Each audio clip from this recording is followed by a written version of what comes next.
Why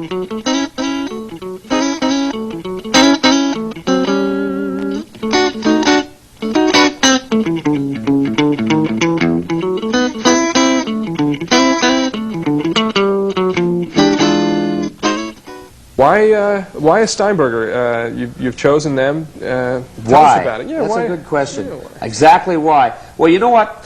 This guitar has done some things really right.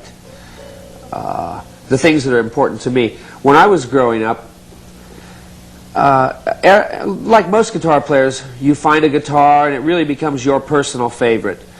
In my case, I've done it several times in my life. I've had some particular Gibsons or a particular Gretsch at one time, but they become so much your favorite that they become almost irreplaceable.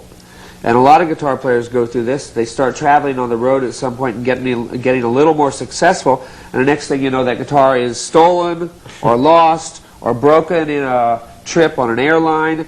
The next thing you know, this irreplaceable guitar that has become so special to them is gone.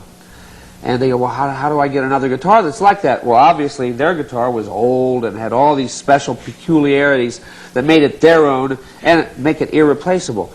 What I found was I was looking for the guitar that would not be irreplaceable. As a matter of fact, would be totally replaceable. And that's what this guitar pretty much is. This is my personal instrument here, but if perchance this guitar were lost or stolen, I could get another one, and it would be feel just as good as this one, right out of the box, probably. This particular guitar has never been set up personally for me. This is the way it just came from the factory. The neck has no neck adjustment in it because it never changes. I carry this one on board airplanes with me. I take it whenever I go anywhere physically with me. It's the first time guitar players have ever been able to do that, I think, in history. So that's a real good feature. It never changes. It's always good.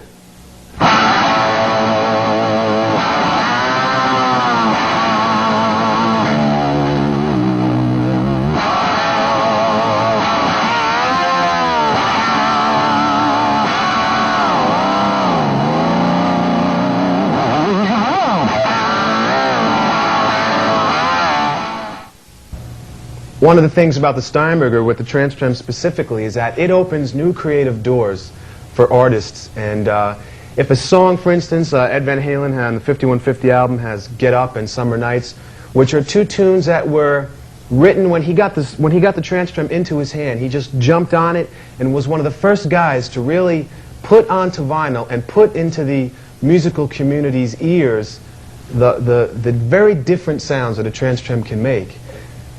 What's the cool thing about that is that those tunes cannot be reproduced unless a player has a Trans-Trem system, which is really hot. So it's some of the first Trans-Trem music to be heard, and we have to credit Ed for doing that. Well, there's other aspects of the Steinberger that besides the Trans-Trem that make it attractive. The neck and the way it's put together, and why don't you explain a little bit more about that?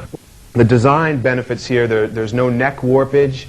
The neck has a smooth feel, an even feel from top to bottom, so that as my fingers are playing here, if I go up here, I get a nice, even, smooth feel. I won't bring it back in 6 months to the shop I brought it from and have to have it set up. Yeah, say the neck is... So it's extremely rigid, and that's one of the reasons why the guitar performs so well. In conjunction with the double bowl tuning, you know, there's obviously no headstock and no string slack up here. Right. I don't have to put a string on, thread it under my locking nut, wind it up, cut it. If I break a string 2 seconds later, I got to go reverse the whole process and do it again. So I don't have the tuning problems, I don't have the string change problems, I don't have neck warpage problems, I don't have fret buzz problems, I don't have changing sound problems. The guitar keeps its high quality performance in whatever situation I put it in. That way I always know what I'm going to hear when I plug it in.